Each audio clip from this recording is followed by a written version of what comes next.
Good morning, good morning. A little bit weird this morning because I can't play my intro music because I don't have all the gear with me.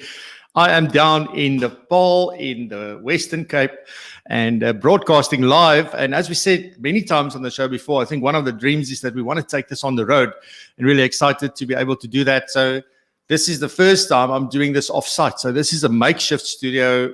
Well, not even a studio. It's a room with a makeshift setup that I traveled with on the plane. And it's really working well. I must say, I did a presentation yesterday to a group of people at a bank, one of the big banks from here, and now also doing this. So really excited. I think it's working well. It seems to be clear. Everything seems to be good. So except for the music. So I need to figure that one out. But I'm really excited about this morning to have fantastic guests and fantastic segments again today. So you can look forward to the news. Today we welcome back Lelane from the FBI, so really happy to have her back. So she did the very first one this season, and now she's back for a second time. So excited about that. We've got Norma doing the personal development section, and then I have Mr. David Ansara back. He's been a guest on the show before. He's from the Center for Risk Analysis, and we're going to talk about the road to economic recovery, where we're at, what are the chances we're going to do that and stay on that, and what do we need to do to be able to really move forward this lovely country of ours. And then we have the first time that we're going to do the segment on client segmentation, which is going to be hosted by Louis van der Merwe. Louis has also been a guest on the show before, so really excited to have him back. We're going to talk a little bit about client engagement and how you can really connect to clients and just have a meaningful engagement with them. And then I will do a wrap up at the end. All right, so welcome. Thank you very much this morning for saying hi. So we've got Ben Kleinhans, good morning. I'll say David, having you on the other side for a change. I hope it's going well. And Kobus Klein, good morning. I love your sense of humor. Thank you, Kobus. Yes, I might just move down here. We never know. Razan, good morning. Good morning. Kuvendra, good morning. Nice to see you. Gerda, very nice to see you here this morning. Thank you very much for saying hi. And it's because I'm in the Paarl and I don't like doing virtual backgrounds. So this is the real thing. And that's where we're at. But good morning. Jacques Retief, my machtig, lekker, all the way from Pretoria. All right, without any further ado, let's go to the news studio and hear what Lelane has to share with us.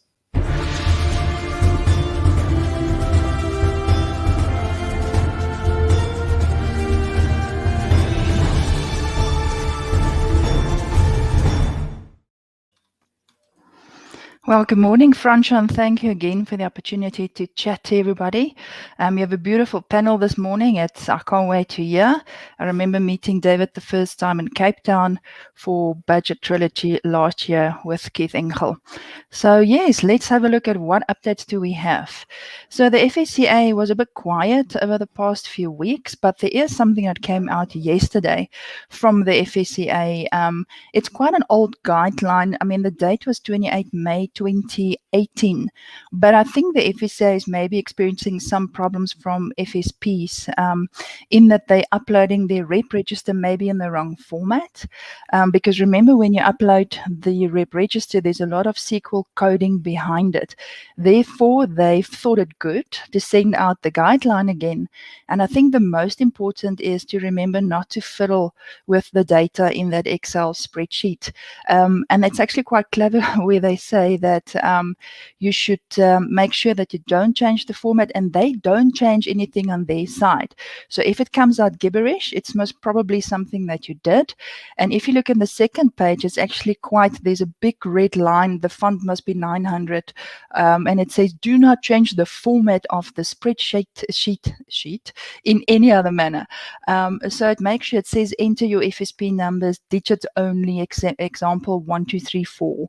And then also enter into the specific columns the information that you need to do, and don't remove the commas where there's commas and so forth. So it's quite a nice format. You cannot go wrong as a financial services provider using this format, because remember, when you provide this Excel spreadsheet, it imports into the system that the Financial Sector Conduct Authority has. So please don't mess around with the spreadsheet. I think it's important to take note of all the important notes that they've given in the guideline for you. So if you've missed it, you can go to the FSCA's website or give me a shout out. I don't mind forwarding it onto you. Now let's look at some of the national news that we saw coming in yesterday. So I was in a meeting when the MoneyWeb article came through with the surprise announcement that Magda from Signia stepped down. Now she stepped down effective May the 31st, 2021. And the article made it very clear that she gave no reasons why she's stepping down, but the group and the other CEO, because it was a joint CEO position, David, there's a lot of Davids this morning, but this is David Houghton, said that Magda will definitely still be involved at Signia as a non-executive director. Now, I found the comments in the MoneyWeb article made quite interesting, because this was obviously quite a surprise announcement, considering how vocal she was, when the Reserve Bank pulled back that one circular that came out earlier this year, because confusion around Regulation 28, but then also a lot of the government, she hated state capture and a lot of the things that went wrong in the government. So if you look at all the comments that was made, people are sad that she's stepping down as the CEO of Signia. They're saying that, considering her background coming from Poland, being in concentration camps, and just the absolute journey that Magda had to go through to be where she is today. And all I can say, one word is respect. Then an update from the FPI. Please remember, we are in the middle of our renewal window, which closes the 31st of March. But very important for you to note as a member, if you're panicking about your continuous professional development hours that's maybe not uploaded yet, or you may be still short of a few CPD hours, you have until the 31st of May to upload your CPD hours. Remember, we've aligned our CPD window with that of the Financial Sector Conduct Authority to make it easier for you. We also had a few members who phoned in, was a bit confused where to find their invoices. And my guideline is also always, when in doubt, scroll down. So all you have to do when you're in your profile, just scroll down, because your financial history starts with your financial statement. And as you scroll down, it will give you the history of all your previous VAT invoices, because who knows when you may need it, maybe to use it for your own income tax, who knows. So just scroll down when in doubt. But then also, I want to give a big shout out to our members and a very, very big thank you. We had a whopping 1,000, almost 300 attendees with our Poppy sessions that we had. We had 3 sessions that was facilitated and presented by Elizabeth de Stadler. Now, I met Elizabeth about 3 years ago when I did the compliance course via the University of Cape Town in Cape Town. And she makes compliance very interesting. And I remember that's where I saw Dumb Ways to Die video for the first time. And that's just purely a video about people not complying with some of the railways rules and dumb ways to die. So now you might go, oh, but I've missed it. No worries. If you've missed it, just please log on to your profile, go to My Learning. And these webinars, this is the value add of being a professional member of the FPI. These 3 very popular and current webinars available to you completely free of charge if you're a professional member of the FBI. It wasn't free of charge to us. We paid quite dearly for Elizabeth because she's good, but that is a value add for you. Then the exam, we had close to 300 candidates writing the exam. Now, that's wonderful. Thinking of everybody coming through COVID and some of them finishing their qualification a bit late, which is why we've moved the exam to March. Only this year, it's normally in February, but we had to move it to March to make sure that we give everybody equal opportunity. Then quickly on an international forefront, you'll see that the CFP board has updated their curriculum to include behavioral finance. Now, we have to bear in mind that FPI is part of about 10 affiliates currently participating in a job analysis survey, where we are having a look to see if it's just behavioral finance that we need to pull into our curriculum, or if there's maybe more that we need to pull into our curriculum. And just because he's on the call today, I'm going to single him out. So Louis van der Merwe, thank you very much for your tag on LinkedIn to say, look, CFP board has updated their curriculum. So shout out to everybody who's wondering when we are doing the same. We are actually in the process of doing that. And then I thought I'll leave you with a last thought. First, David's thought that I want to share with you. Last week he started with good to know for dinner parties. And he said playing dance music can help ward off mosquitoes. Now I thought that was very interesting. So having a certain type of music on a very high frequency, and then very low frequencies, and excessive loudness and constantly escalating the pitch, they've discovered that the yellow fever mosquito, they don't bite their victims. But you know what? I would most probably leave the dinner party with music like that. And then just maybe something that I'll leave you with personally. I'm busy reading a book on Thinking Fast and Slow by Daniel Kahneman. It's very interesting. It's the way that our brain thinks, system 1 and system 2, and trying to understand why investors makes the irrational decisions they sometimes do because of emotional and cognitive biases. But with that, Francia, I'll talk a dead horse alive, and we're only at 5 minutes. So blessings, and again, thank you for the opportunity. Have a lovely day. Thank you very much, Lelane. That was very insightful. Yeah, I don't know, do I want to sleep or do I want that mosquito to bug me? I'm not sure, but I love it. And I just want to say, just based on David's, last week saying about the King of Hearts who doesn't have a mustache, yes. I actually went and checked. And it's true. It is absolutely true. I will still post a picture, but it is absolutely true. So yeah, amazing. I must say, I didn't know about, I'm here in Nepal today, and I did not stay up to date with news. So I did not know about Magda, which is quite a shock. Yeah. I think she's playing a vital role in keeping or trying to hold people accountable and at least calling things out that she's seeing. So it'll be interesting to find out, what a real, or why she's stepping down and that. Maybe she's, I don't know, another interest or something. I don't know, just maybe need a break. So we'll see. But thank you very much, Lelane. Hope you have a fantastic weekend, and we'll chat again soon. Blessings. Good stuff. All right, so with that, let's move on then to the personal development section. And as you can see, I'm looking down and looking up. This is a completely different setup. So I need to sort of get used to this. And because usually I've got my screens and we can just do things right at the camera. But yeah, traveling is amazing. And I look forward to taking this like international. Watch this space. We'll do this internationally very, very soon. But with that, over to Norma Simons for some personal development.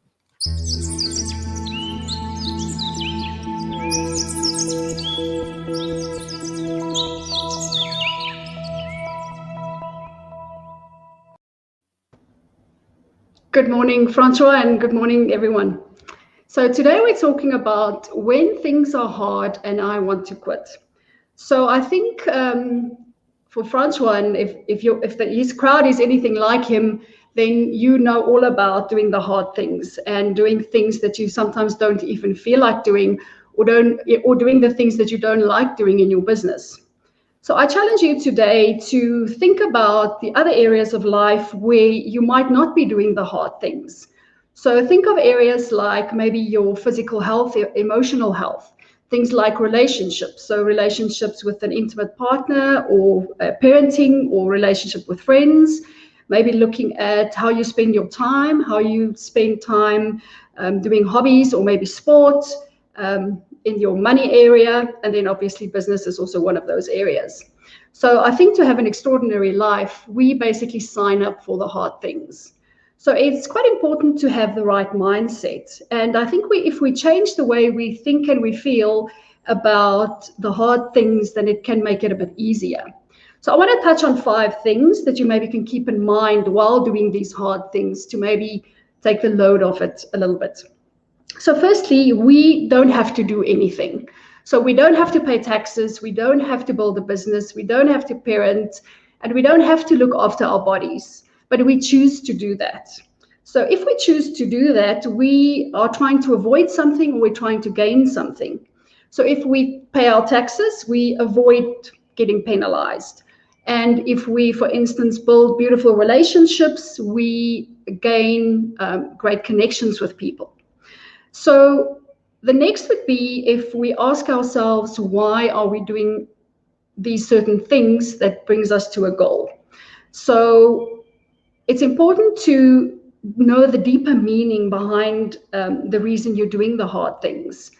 Because if that meaning is sort of aligned with your values, it makes it so much easier to do the hard things. So number 3 would be, we can use our brain to make these things a little bit easier. So, the survival brain always wants to keep us safe and keep us in our comfort zone. So if we access the more of the higher brain, and that we can really access, future thinking, setting goals, creating, all of that sort of thinking. We can basically then see what the future looks like for ourselves. Because we're doing the hard things now, the rewards we'll get later. We also know that if we do the hard things and it's going to be sort of linked to a specific time period, and it's only in sort of one area of our life, it makes it a lot easier. And then lastly, that instead of thinking that we are losing something, we have to give something up, or we're compromising, we can rather ask ourselves, what are we gaining from this experience? So what are we gaining from doing the hard things? How are we growing? How are we learning? So does it mean that if things are hard, we should quit? Absolutely not. We know that all the things that's worthwhile gives us reward later on. And I think just to mention that a dream killer is really to compare ourselves. So we can't go and compare ourselves where we are in the beginning phase and comparing it to someone's maybe middle phase or end phase. So there's 4 questions that you can ask yourself if you're thinking of quitting. So number 1 would be, why did I do this in the first place? So secondly, why do I feel the need to quit right now? Number 3 is, have I done absolutely everything in my power to make this work? And number 4 is, what can I gain if I quit right now?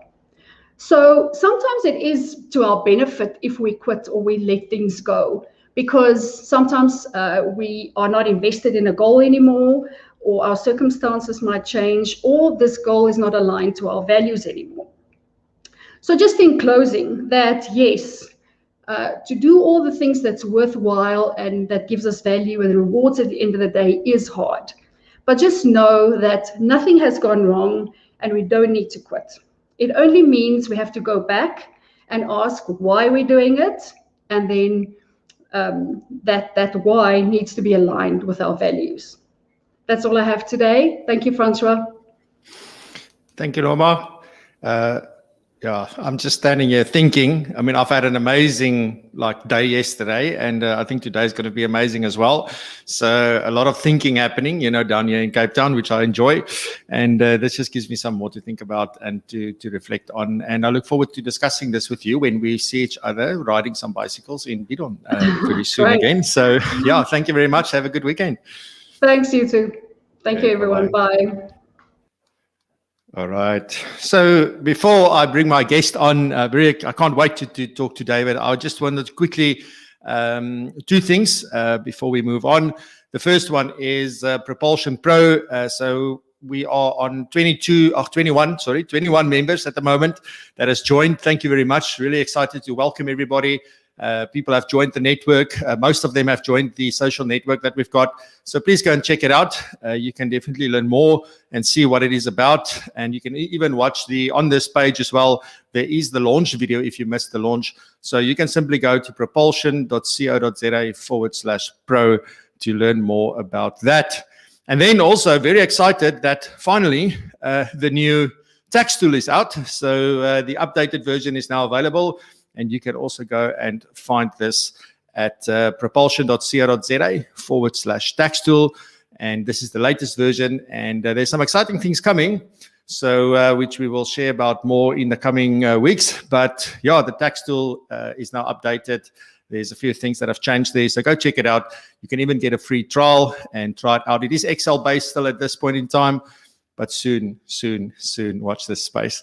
All right. So on that, thank you very much for being here this morning.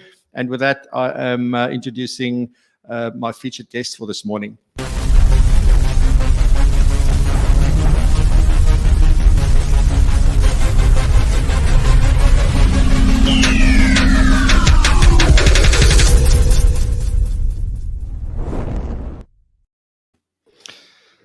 Good morning, David. Good morning, Francois. It's a pleasure to be back on the show. Yeah, absolutely. It's always like I love how you and I connect every now and then and just have a quick chat, or I see a video on your YouTube channel, and definitely I want to implore the guests to go and check out your YouTube channel. I think you've got over 5,000 subscribers now, but the content there is, it's freely available, and the conversations, the guests, and even when you and Frans Cronje have a conversation, it is so insightful and so valuable, and it really puts perspective to a lot of things. Welcome back. And do you want to share anything about the channel before we get into the discussion this morning? Yes, so Francois, thanks for the shout out. So the Center for Risk Analysis, we have our own YouTube channel where we release every weekday morning at 7 a.m. our insights. And what's great about the channel, in my view, and from the feedback I've gotten, is that our videos are very short. So it tends to be about 10 minutes long. So with your morning cup of coffee, you can get updated on developments in the political and policy space, what's going on in the economy, and we try to situate what's happening in South Africa in a global context as well. And we've had some terrific guests on the show too. So I'll provide you with the link to that, and I'll post that in the chat afterwards. But so check that out. We actually had over about 8,000 subscribers now. So the channel has really taken off. But I just want to compliment you on PROpulsion. Really love the rebrand, all of the upgrades that you've done. The format, I think, is evolving in such a great direction. So, and I also see your subscriber counts growing too. So really, I've been enjoying watching the evolution of the channel. Thank you very much, David. Yeah, it's been a journey. It's now a year. So we started on the 20th of March was the first episode, and we had 76 subscribers back then. And so we've really grown, and I'm very grateful for that. I was hoping for that 1,000, that magical 1,000 mark by this time, but I think we're on 796. So if you're new here, please consider subscribing and support us in that way. And also remember to hit the notification bell so that you know when we go live or when we post some valuable content that's relevant to you. So David, so let's get into this whole discussion around the road to recovery. I was thinking about how am I going to sort of put this topic in a sense to say, well, do I put in quotes about the road to recovery, or do I talk about the possible, in brackets, road to recovery, or how are we going to position this? Because I think I'm very optimistic and very hopeful, and I think we have the things that we need to do what we need to do. But ultimately, it's from my point of view, if the will is there to make it happen, and whether everybody's going to come together and do what must be done. And I guess that's where some people will be on the pessimistic side around what's going to happen. So where are we with this, and where do we start when we want to talk about the road to recovery for South Africa? Well, Francois, just before the show started, you and I were chatting about the first time that we met, and that was at the tax event, the SAIT event, the round table after the budget speech. And I thought what was quite telling about that event was, obviously there was a lot to talk about after the minister spoke, but COVID-19 was already raging in the Far East. It was sweeping through the world. And if you look at that budget speech from February 2020, there's not a single mention of COVID-19. But fast forward to about a month later, and the whole country was in lockdown, which obviously had hugely detrimental effects on the economy, on people's livelihoods, and the impact of those policy decisions are still being felt today. And we're still technically in a state of disaster, which has ramifications for the way in which policy decisions are made. And we've obviously had another budget speech, or we've had several budget speeches between when we last saw each other in person and now.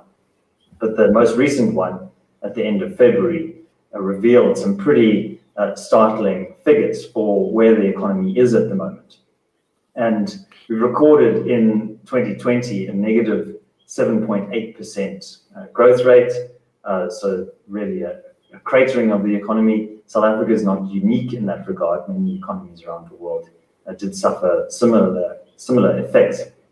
And the minister is projecting that growth next year is going to rebound to about 3.3%, and then starting to normalize 2.2%, 1.6% in the subsequent financial years. So that's quite optimistic, but it's also, remember, there's base effects there, so it's coming from a low base. That's exactly what I wanted. That's exactly what I want to ask now. Is that, I mean, we've never seen 3.3. Well, not never, but we haven't seen 3.3% in years. So, I mean, is it just because we're coming from a lower base that obviously makes it easier? If we're just going back to where we were, I mean, we still, if we contracted by almost 8%, you know, which people feel like we're closer to an 8% possibly, which is the real contraction. But it means, like, I mean, we're not even halfway back to where we were. Yeah, exactly. And, you know, these figures that we're citing, Francois, are from the National Treasury. And what we've observed over the last 10 years or so, when you look back at the data, is that actually Treasury tends to be on the over-optimistic side in terms of their projections. You know, I think Lelane was also, she was mentioning that book, Thinking Fast and Slow. And it's actually on the shelf behind me. It's over here. And very fascinating book, which looks at cognitive bias and some of the effects that our own assumptions, what Kahneman calls heuristics, which are the little cognitive shorthands that we use every day in order to make decisions, in order to understand the world around us. And you know, one of those is called anchoring, where you basically, you know, you are pinned to a certain number or a certain figure, and you use that as your guideline. But you know, that's often the result of your assumptions or your projections about what you want. So in many ways, that's happening here. And I think there's also this issue around the policy framework that we have that governs the economy.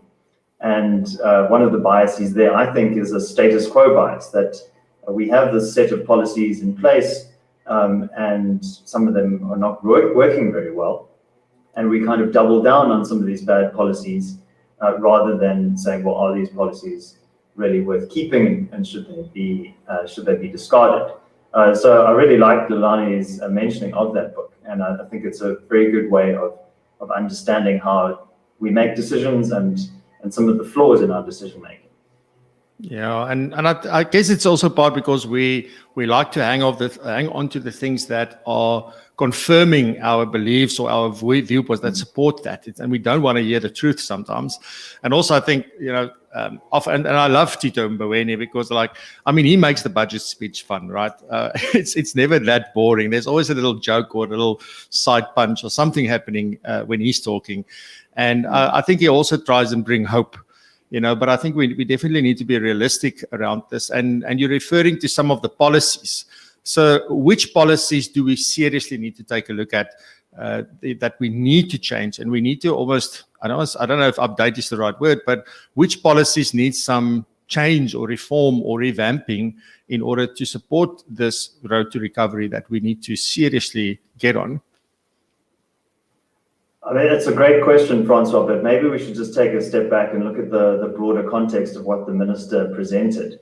So in the last financial year, we projected quite low revenue collections, but actually there was, because of the commodity boom globally, there was about 100 billion rand more collected in terms of tax revenue. So that was about 1.3 trillion rand that was eventually collected. And in the coming financial year, Treasury is projecting that it will collect 1.5 trillion rand. So that's quite a substantial sum. Again, its estimates might be off. These are just projections.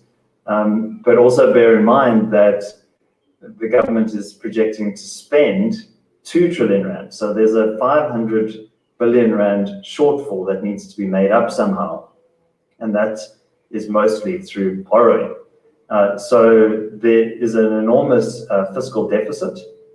So the deficit, basically the difference between revenue and expenditure as a percentage of GDP, that is going to be, well, in the last financial year, that was about negative 14%. So that is the largest deficit that South Africa has basically had since the Act of Union in 1910.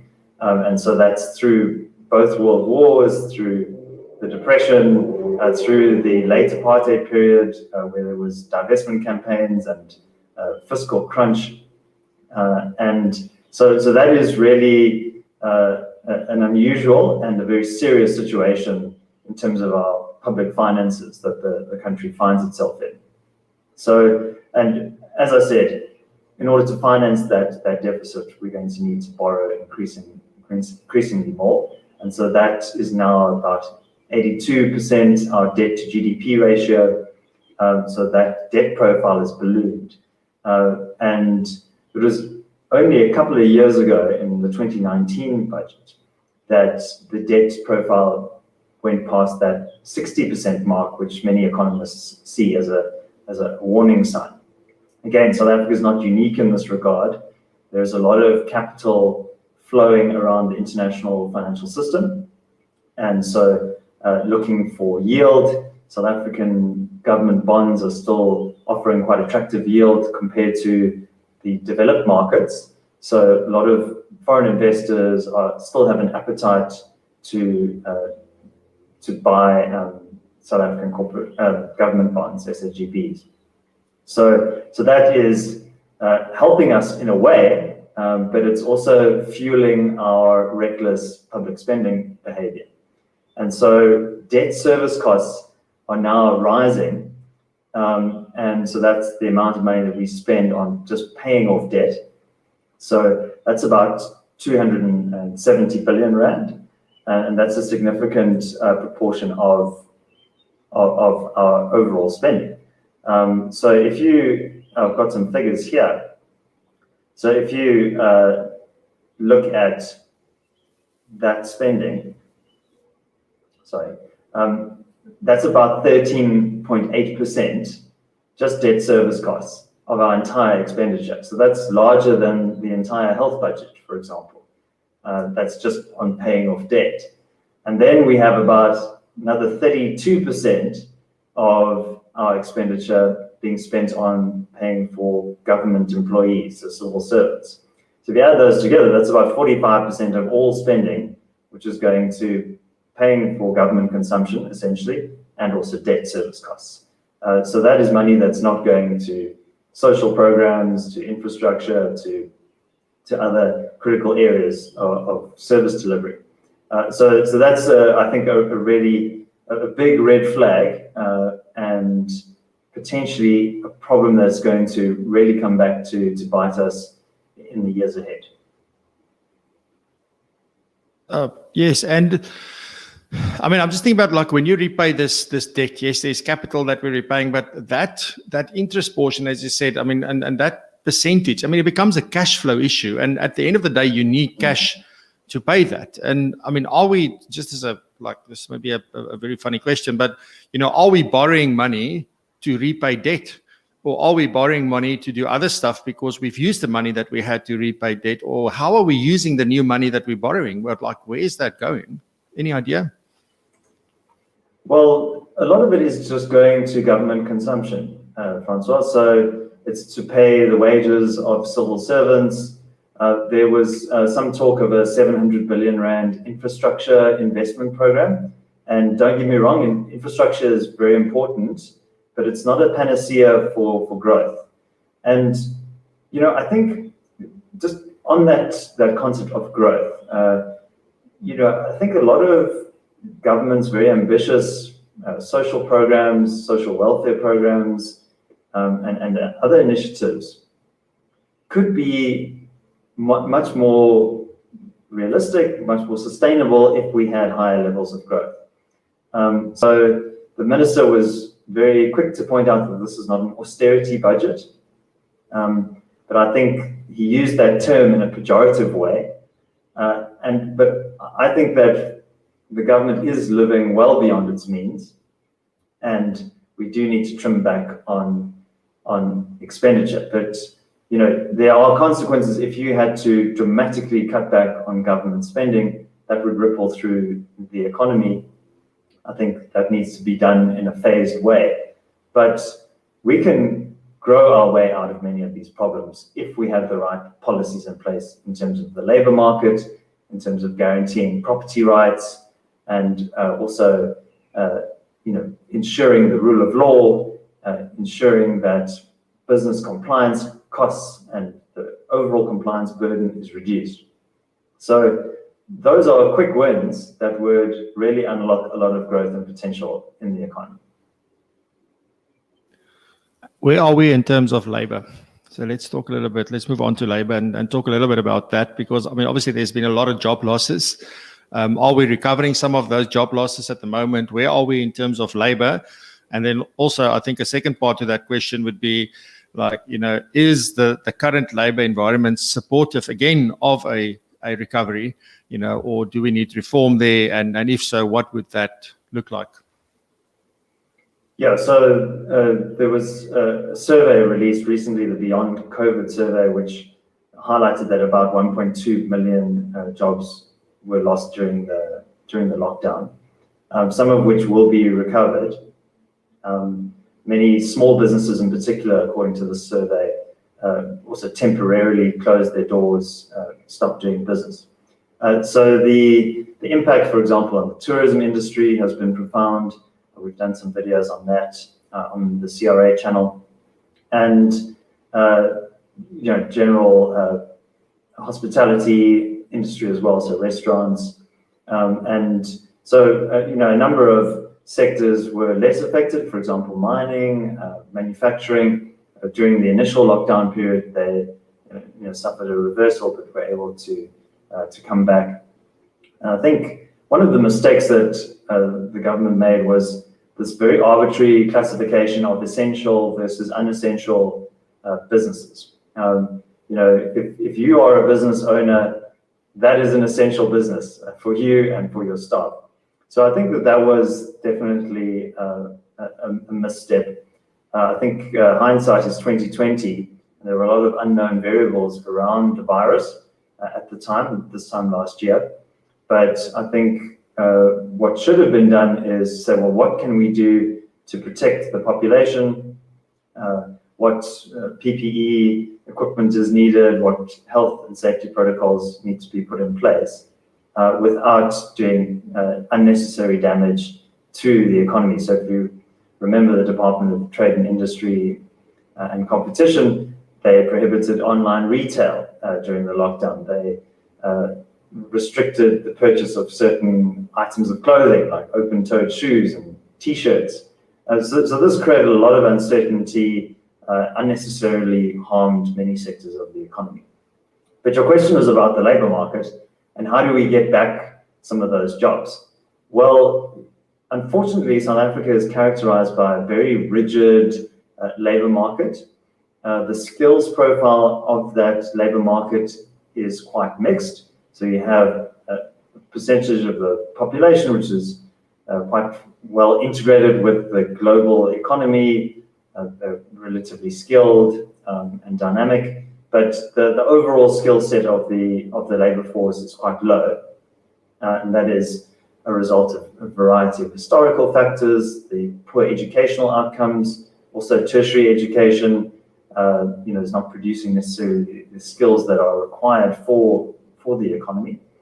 So the effect of this is that we have approximately 10 or 11 million people who are locked out of the labor market, if you can consider the expanded definition.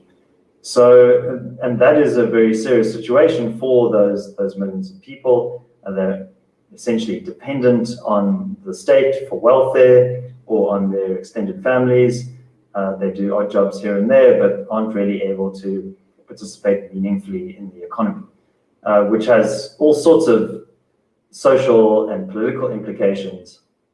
And, I think in terms of government policy, one of the guiding principles is this idea of decent work.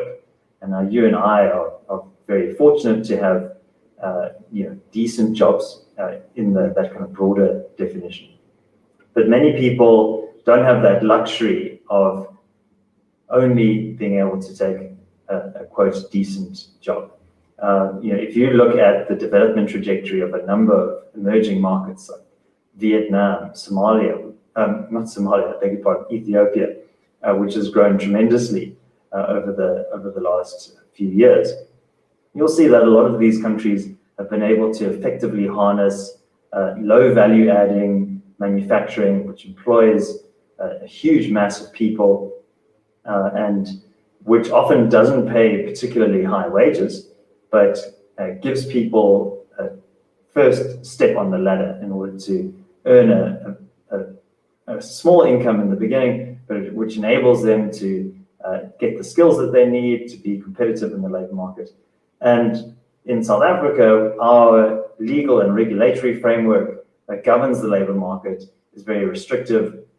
It doesn't favor labor-absorbing industries. It puts a lot of restrictions on employers. It's very difficult to fire delinquent workers or underperforming workers. And so that means that employers are reluctant to take on new employees. And there's an opportunity cost because you don't see those decisions that get made on a daily basis through thousands of businesses where someone says, well, I'm not going to hire an extra person. I'm a bit strained in terms of capacity, but we'll just have to manage because the risk of taking on a new worker who might be unionized, who is going to cause trouble on my factory floor, who's going to be difficult to get rid of, it's just not worth the effort. And so you don't see those thousands of decisions that happen every day. But the net effect is where we are today, where we have north of 30% unemployment. And so our labor absorption rate is very, very low as a consequence as well.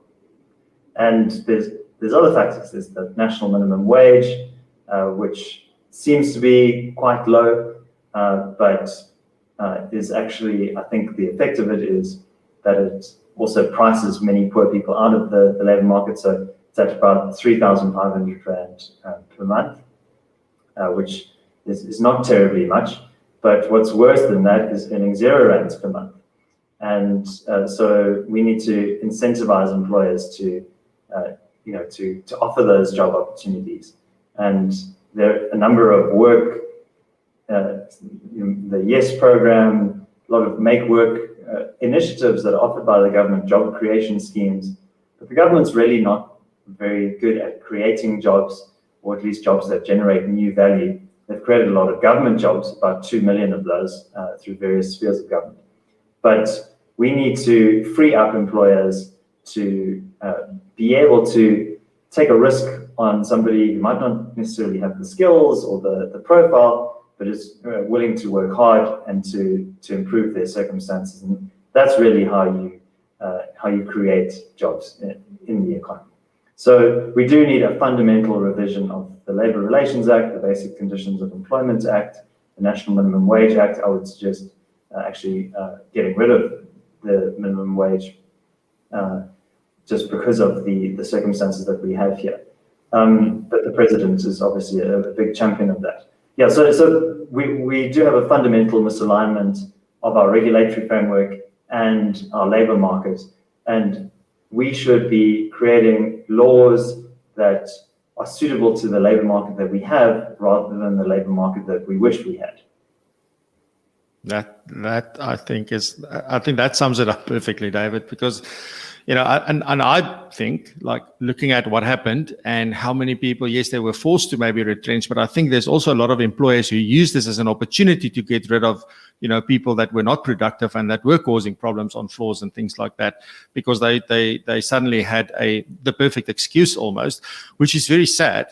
But and I don't know where the balance sits between the power that the employer has and the power that the employee has, but you can't have the employee having more power than the employer, because that absolutely puts a restriction on that. If you run a business and you can't make decisions about what's good for the business, then so it'll be interesting to see the kind of policy that we need that will support both sides, but it allows the employer or the business to run things the way that they want to run it, but still always be fair to the employee, because I think there was a lot of unfairness maybe in the past, and we're trying to overcorrect that now with legislation as it stands.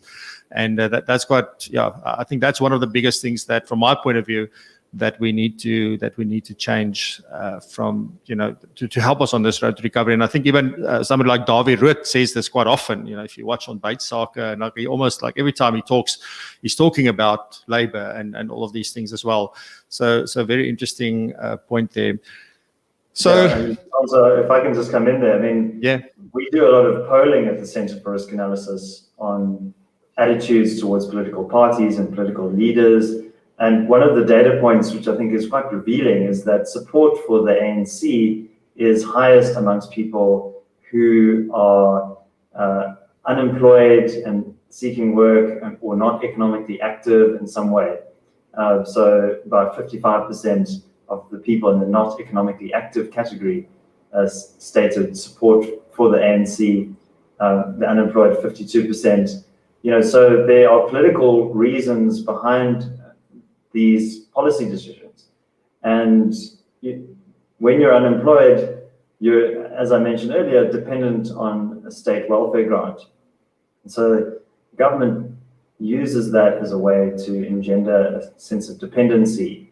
And certainly the welfare system, I think, has been critical in terms of lifting many millions of people out of extreme poverty and giving them some basic sustenance.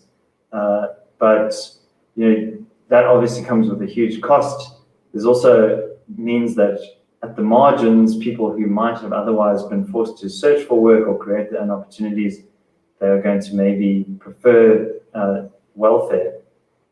And that's also a strain on taxpayers as well. So whilst I think it's important that we have a basic safety net for the most vulnerable in our society, the disabled, the elderly, etc., you also don't want to incentivize young, able-bodied people to not work. So I think it's about getting the balance right there. Yeah, absolutely. So David, in closing, do we have the will? Do we have the resources? Do we have the capability to recover way beyond, what we think is possible even, or that we're hoping for? What are the chances for us to get it right? So I think, Francois, the answer is that we can achieve great things in South Africa, and we can take the steps that will enable us to recover. And one of the things that I'm always struck by when I watch your show is just how much of a diversity of knowledge and skills there are in just your particular sector, and how many people there are out there who are doing great things with their businesses and who are entrepreneurial and who are hustling and trying to make opportunities. And that is really the engine of growth. So when we talk about growth, we're just talking about the aggregate of all of these millions of people pursuing profit, trying to create opportunities for themselves and for their families. And so South Africa is richly endowed with people who are ambitious, who want to create good things, and natural resources and decent infrastructure under strain, but we have the building blocks to be a successful modern economy. But we can't achieve those things with the current policy framework that we have. So I think it's incumbent upon all of us to really question what is the guiding philosophy of a lot of these policies, and a lot of that is really essentially a desire by the government to try and centralize a kind of a command and control kind of philosophy, which is rooted in a lot of the kind of socialist ideas that govern the party and its decision making. And so we need to proudly advocate for the fundamentals of a market economy, to say that the government's role is to ensure the rule of law is maintained and that the market is appropriately regulated, but the business of government is not business. It's the thousands of people like you and I, or millions of people like you and I, who are striving to improve their own circumstances, and through that can unlock a lot of value. And so I think the COVID crisis has been really, I think, a very important reminder of how resilient markets can be, but also how fragile they are.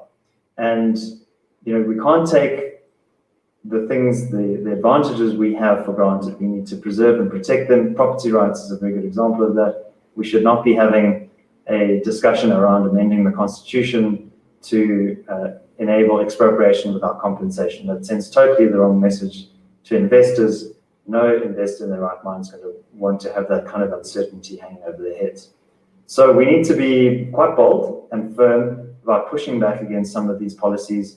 Last time I was on your show, we were talking about prescribed assets, and a lot of the pushback that happened there actually resulted in the government strategically stepping back. I don't think it's totally off the table, but stepping back and saying, okay, we're not going to do this for now. And I think there are other ways in which savings and investments might be in peril, but you know, as we stand at the moment, that pushback has worked. And so I think a lot of South Africans have an idea of, well, you know, we need to kind of work together, we need to collaborate, but actually that kind of status quo and that status quo bias, to get back to Daniel Kahneman, is actually not working. And so we need to be a bit more bold, and business associations, organized business, I think, is also part of this problem, not standing firmly enough against policies that are going to damage economic activity. So I think it might seem like, well, what can I do just as an individual? But we all have a voice, we all have networks, and we can use those and leverage those advantages to push back against some of these more damaging policies. Yeah, awesome. David, where can people get in touch or learn more about the Center for Risk Analysis? Well, Francois, I mentioned the CRA YouTube channel, so we'll link to that in just a moment. But also our website is cra-sa.com, and we're also active on Facebook and LinkedIn, where we post a lot of our content. We're also running a 30-day free trial at the moment. So corporates and increasingly individuals as well can subscribe to our service. They get access to a weekly risk alert every Monday morning at 7 a.m. We have monthly reports on the economy, on social political issues, which are very data rich and quite short and easy to read. We have longer strategic intelligence reports, which are more of a deep dive into various trends. So yeah, we have a variety of ways in which we inform our clients about how to navigate uncertainty and how to ensure that they can achieve prosperity in this environment. Awesome. David, thank you. Yes, I will link to both the YouTube channel and the website down below in the description. So you're welcome to go there and click on that. I will add that after the show. And David, thank you very much for your time. Very insightful. And I look forward to catching up with you soon. I hope you have a fantastic weekend and enjoy. Thanks very much, Francois. It's always a pleasure to be on your show. Awesome. Thank you, David. All right. With that, now it's time for our segment on client engagement. And this morning we have, for the first time during this segment, none other than Louis van der Merwe. So let's hear what Louis has got to say.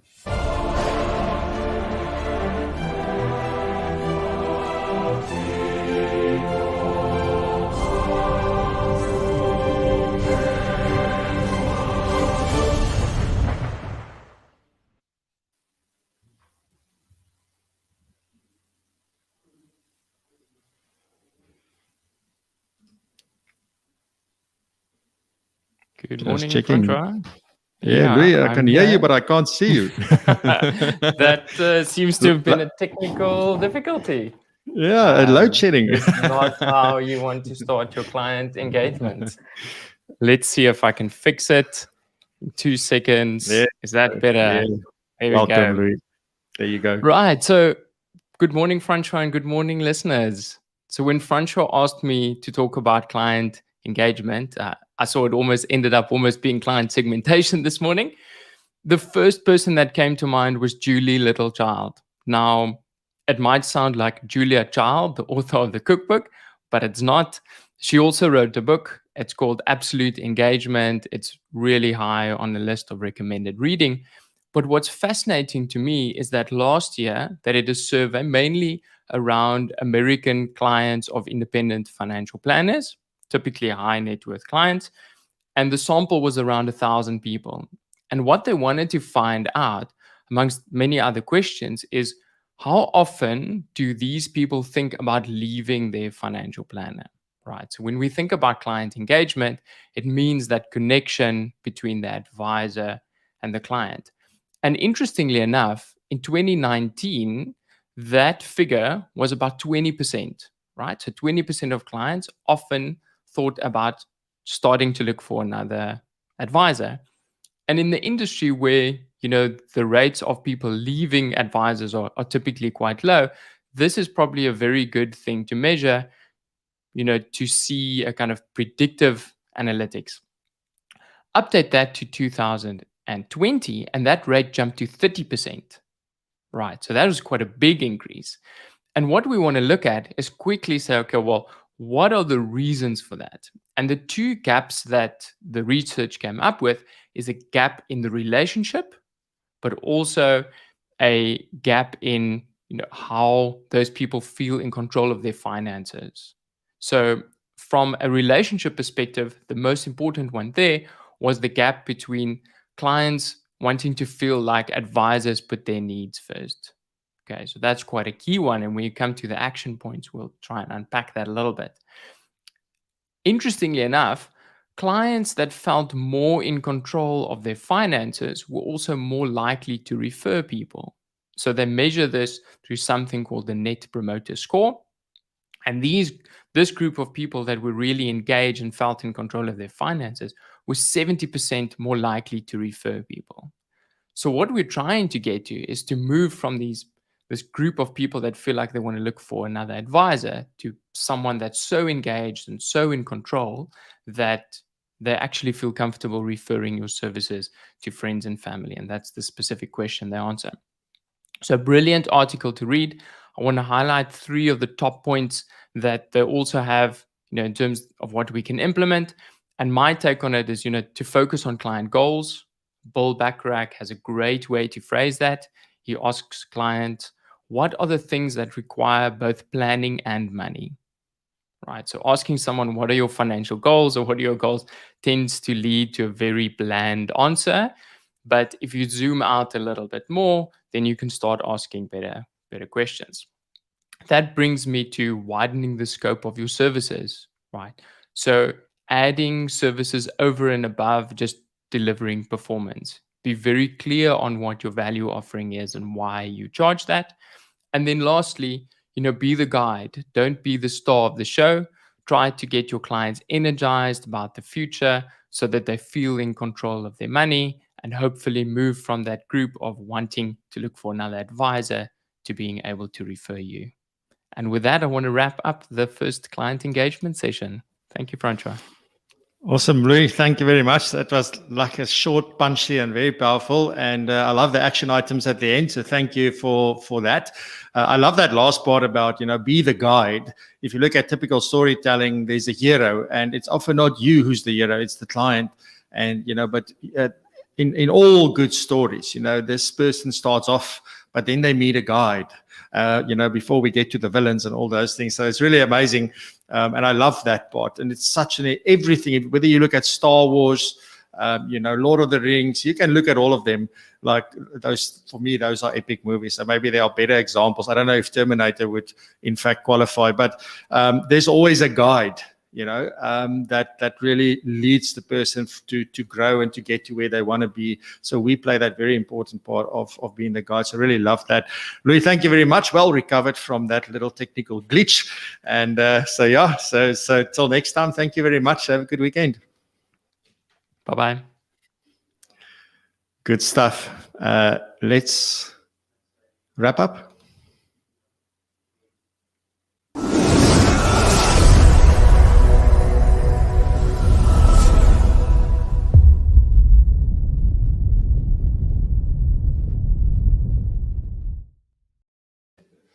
Yeah, so for a second I couldn't find the wrap-up video. I'm sorry.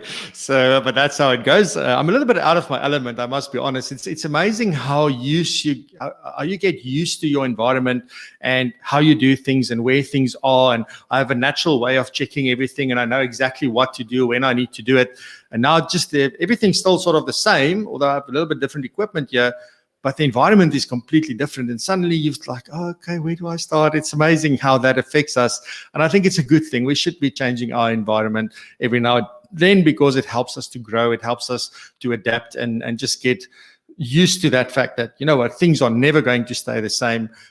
We need to evolve, we need to move, and we need to get used to this. And one of the things that I'm looking forward to the most is really having a proper live studio audience one of these days. Yeah, I don't know, I hear rumors of more lockdowns and things. I don't know if I heard correctly, but yeah, so hopefully soon we can get back to normalcy and get people in a room and do this live so people can see what we do and how we produce the show and all of that. Anyway, Lelane did the news for us. There was well done on the 300, people that attended or that attempted rather the PCE exams. I think that is absolutely phenomenal. It's great to hear that so many people are still looking to get CFP certified, and that's still a goal. And also then the adding of the behavioral finance part to that. Was it behavioral finance? I can't remember exactly, but that part where it's more about the engagement and more about understanding, the way that clients behave, etc., and the way that we can support them. So I'm really happy to hear that is now finally in. So great stuff there. And then obviously the little tip about the mosquitoes. But I don't know. They say the yellow fever, Lelane, so I'm not sure. Or what was it? The yellow something mosquito, and it's like, I don't have those at my house. I have those little brown nasty ones. So I don't know what we do with them. Play boere music. All right. Anyway, so personal development. Then Norma was talking there, giving us a lot of thoughts, and saying, well, when it gets hard, do you want to quit? And really giving us some questions that we can ask ourselves around that. David and Zara, really insightful. We spoke about the landscape in South Africa, where we're at in terms of public finances. We looked at certain reforms that we may need, and also whether we have the will to make it out of this and the resources and capability to get onto the road of recovery and really rise to where we deserve to be. And then Louis then did the client engagement session, again, with 3 action items that we can look at. And I really, as I said, like the part about, being a guide, playing that role of a guide for clients. So yeah, so that's that. Thank you very much for being here. Just a quick reminder about the tax tool that you can find. You can go and check it out. It is at propulsion.co.za/tax tool. The whole purpose of this, it's not to calculate tax. It is to highlight risks and opportunities for financial planning for clients based on their tax assessment. So it's really an amazing tool. It's now the 5th year that this has been going, and people are renewing now. We sent it out the day before yesterday. So a lot of our users are now renewing, getting the new version, the updated version. So please go check it out, propulsion.co.za/tax tool. And then lastly, I also just want to implore you to go check out PROpulsion Pro. PROpulsion Pro is really something amazing that we are creating on the back of this show. I think this has really been the driving force for that. But it's all about the community. It's about really coming together and driving the profession forward. And our theme in everything we do is to raise the bar. Hope to see you there. Thank you very much for your time. Have a lovely weekend. From Paul. I needed to remember where I was. From the Paul, here in the Western Cape. I bid you farewell. Have a fantastic weekend. I love you all. See you next week. Bye-bye.